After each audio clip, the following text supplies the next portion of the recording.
Hi, Joy Olson here, Blockbuster Fundraising.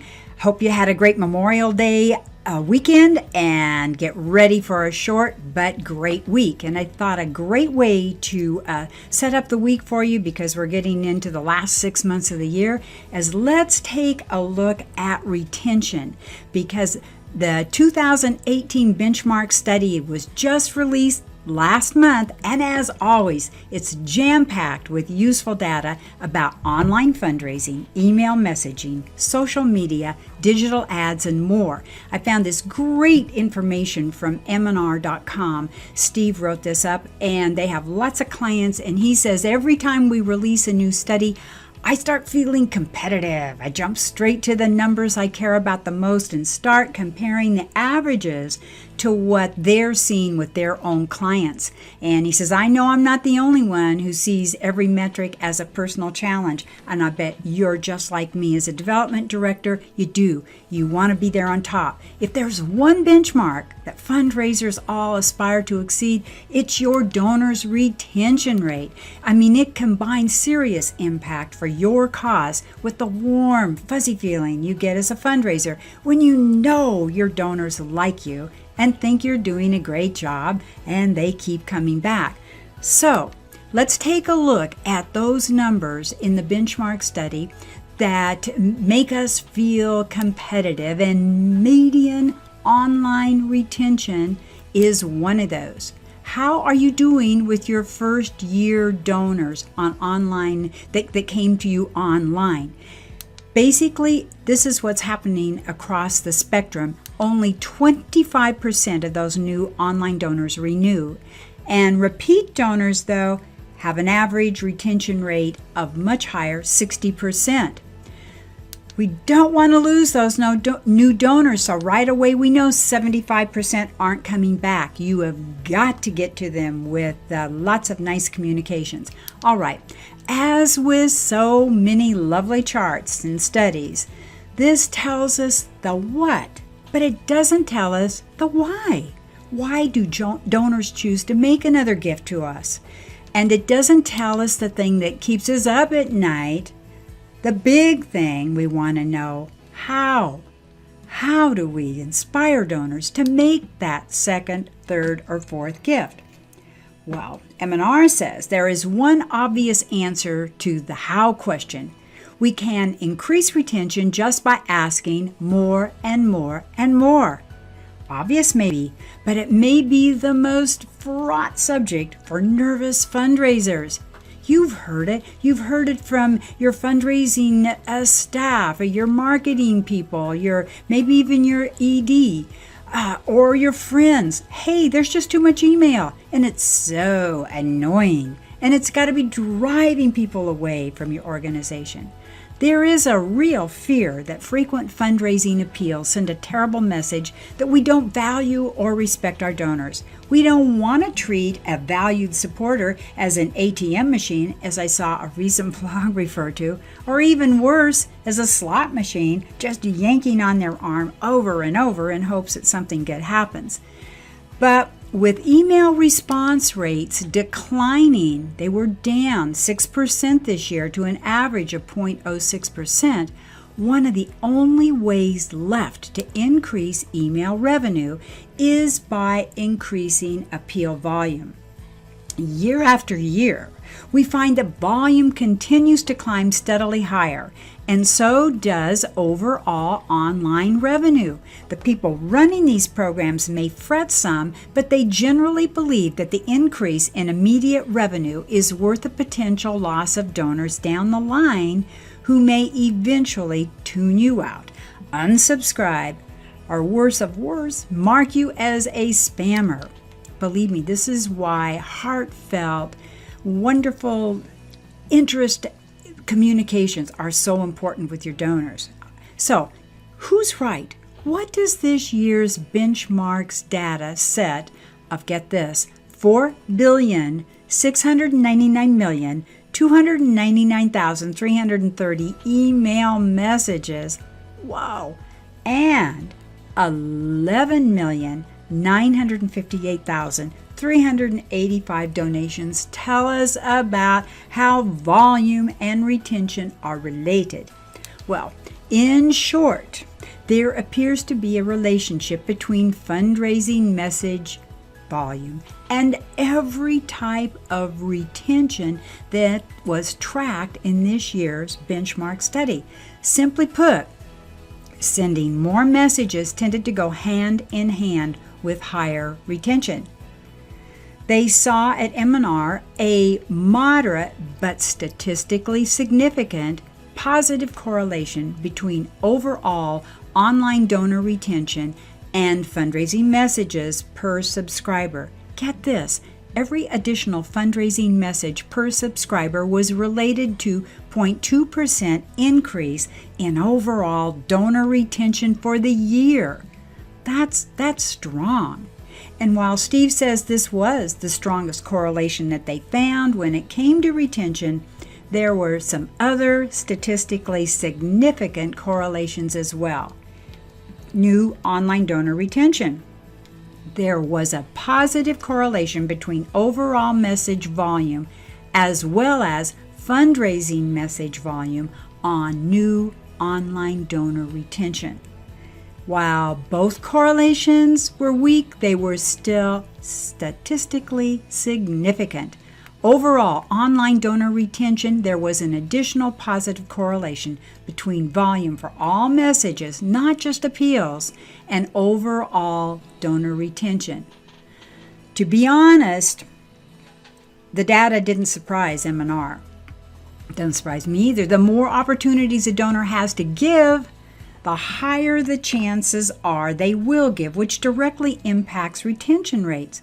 We've seen this show up in various tests run by direct mail agencies trying to reduce costs while retaining revenue in donors. A low volume cadence can negatively impact retention if appeal volume is dialed back too much. They've also seen it when they look at the retention trends for their own clients. At M+R, 2 of their highest appeal volume clients also have much higher than average retention rates. But hey, they say this doesn't mean that there's no limit. Beyond a certain level, an overly aggressive fundraising appeal schedule might cause supporters to turn away more than it really encourages them to give. It's unlikely that sending infinite appeals would yield 100% retention rates, and we get that. So, message volume isn't the only factor that impacts retention. You realize they're not saying that. But what they are saying is from the data that they've seen, and they study this data and they test their lists, they believe scheduling regular, frequent, relevant appeals and messages will help you as a fundraiser improve your retention rates. If you're worried that you're pushing the limits of how many appeals you can send, they say consider pushing a little further. Odds are adding a few more messages to your calendar will increase revenue and retention. Since we're paying attention to retention rates, and Steve at M+R.com wrote such a good article, I went back and reviewed a retention blog that he wrote in January of 2018 this year. And I thought it was interesting. I wanted to share it with you. Steve says, I'm not so sure about retention. I used to think that I knew a lot about retention. I was so sure the key to keeping your donors around was to thank them, respect them, listen to them, nurture them, and show them how they're making an impact. Obvious, right? Intuitive even. But what does it mean to respect, to listen to, and nurture donors? The truth is, people have very different ideas about what those words mean, let alone how they feel in action. And even if we all agreed with each other, where's the evidence that any of it actually helps improve retention?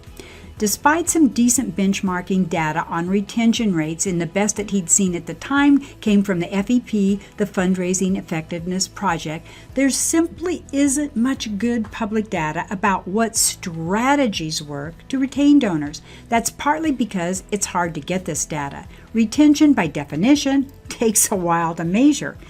And in that time, lots of things happen and lots of variables intrude. Setting up a test to measure the impact on appeal volume, cultivation content, or donor satisfaction surveying is complex, time-consuming, and expensive. And yet, retention is really a big deal. Depending on the size of your organization's fundraising program, a 1% improvement in retention can mean hundreds of thousands of dollars in revenue. That's why they've included retention in the 2018 benchmark study that we've just talked about. They're also running longer-term retention tests so that we and their clients can better understand how some of the most popular retention theories actually work. And the questions that they're working on and they want answers to. Does dramatically increasing appeal volume significantly reduce an organization's retention rates? Or will an additional solicitations drive retention up because the more you ask, the more people will give? Will sending regular content showing the impact of a gift improve retention? Can you improve retention by regularly asking your donors for their opinions about you and their donation experience, similar to how corporations use their customers for feedback using a Net Promoter Score? While it's going to take some time to get the results from these kinds of tests, looking at the data that they do have on retention for some of their big clients suggests that what might seem obvious isn't always true. For example, we've looked at appeal volume. They give us two large organizations with mature digital fundraising programs. Listen to this. Organization A sends more than 4 times as many emails than the benchmark for large organizations, 6 times more appeals, and has an online-only retention rate of 50%. Wow! And new donor retention rate above 40%. This doesn't even factor in the bump in retention that all organizations see from adding in multi-channel gifts. Those retention rates are way above the average for the industry. Yay! And above the average for peer-to-peer organizations that they work with. Let's look at Organization B. It sends far fewer emails than Organization A, about the same number as other large organizations, and about 1.4 times as many appeals, and has an online-only retention rate of 26%, with a new donor retention rate at 20%. Wow, so much lower. So sending far fewer emails led them to a retention rate roughly half of what Organization A experienced with a lot more volume. Of course, Steve says that other factors likely play into these retention figures, including mission, brand awareness, and other issues. But at a minimum, this data calls into question whether or not the conventional wisdom that says bombarding your list with appeals will drive down your donor retention.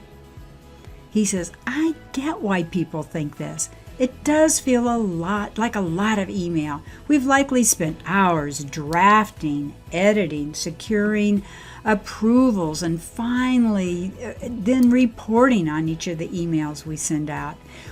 We also sign up to receive appeals from other organizations so we can see what our peers are doing, and put in our inspiration folders the ones that we love so that we can glean and kind of copy their great process. At some point, though, it gets old seeing the nonstop flood of appeals. But once again, hey, we fundraisers are not our target audience. You gotta remember that. And while we may think we know what our donors want, the only way to understand how to improve retention is to test some of these theories. This is why I love reports like this, and I love to see what companies like M+R and the many companies, Bloomerang, they have lots of clients, and I love to see what their test results show, because a lot of us maybe aren't testing. And if you have run long-term treatment tests on your files to test retention, we'd all love to hear about it. How is it working for you? Hey, Joy Olson here, Blockbuster Fundraising. I hope that your final 6 months of 2018, your retention rates will go way up, that you're going to work hard on it, and because it is really important to your bottom line. JoyOlsonGroup.com, BlockbusterFundraising.com is where you can find more information. And on our YouTube channel, we have way over 300 free fundraising videos. That's Blockbuster Fundraising on YouTube. We're here each Tuesday live, 1 p.m. Pacific Daylight Time. We know it's a short week, but make it a great one. Bye-bye and thanks.